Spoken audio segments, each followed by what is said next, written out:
નમસ્કાર મિત્રો દોસ્તો, આપણે જાણીએ છીએ કામ કરીએ છીએ. હવે આપણને ભગવાને બે હાથ દીધા છે, બે પગ દીધા છે, તોય છતાં આપણે કહીએ આ મારાથી કામ નહીં થાય, આ મારાથી ન થાય, મારાથી ન કામ થાય, એવું વિચારે છે. પણ જેને ભગવાને જો હાથ નથી દીધા, જો એવા લોકો જો સક્સેસ થતા હોય ને એવા લોકો કામ થતા હોય તો આપણને ભગવાને બે હાથ દીધા, તો આપણે શું કામ એવું કહી જ ન શકીએ કે આપણાથી કામ ન થાય.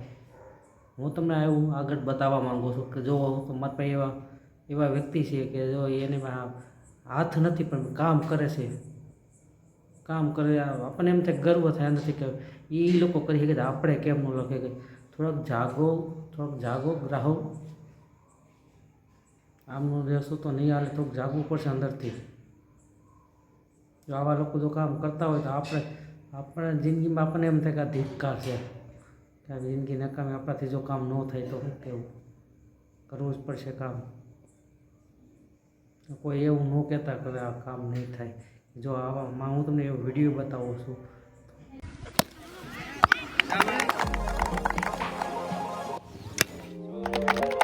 બે હાથ ના હોવા છતાં પણ મેદાન પર ક્રિકેટ રમતા આ ખેલાડીનું નામ વિપુલ ચૌધરી છે. બંને હાથ નથી પણ મારા પગે હાથ છે એવું મને અંદરથી થાય છે. તેઓ બનાસકાંઠાના પાલનપુર નજીક છાપીના રહેવાસી છે. વિપુલને જન્મથી જ બંને હાથ નથી. જો કે આ મર્યાદા તેમને ક્રિકેટના મેદાનમાં સહેજ પણ નથી નડતી.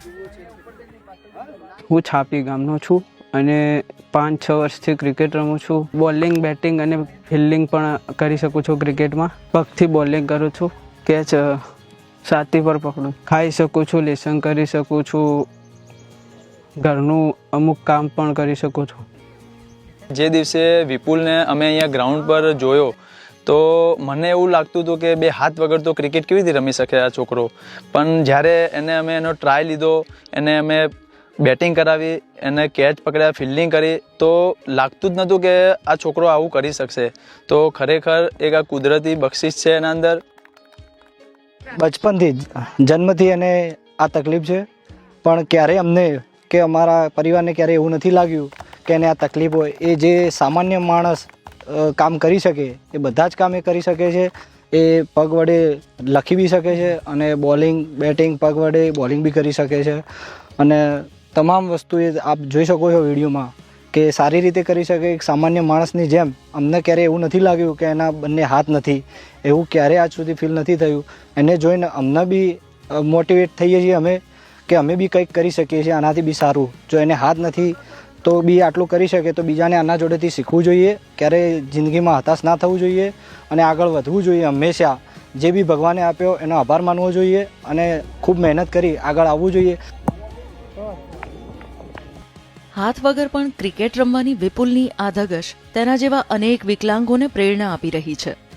વિપુલને ફ્રીમાં કોચિંગ આપનારા ખેલાડી પણ આશા રાખી રહ્યા છે કે તે ભવિષ્યમાં ક્રિકેટમાં નામ રોશન કરે.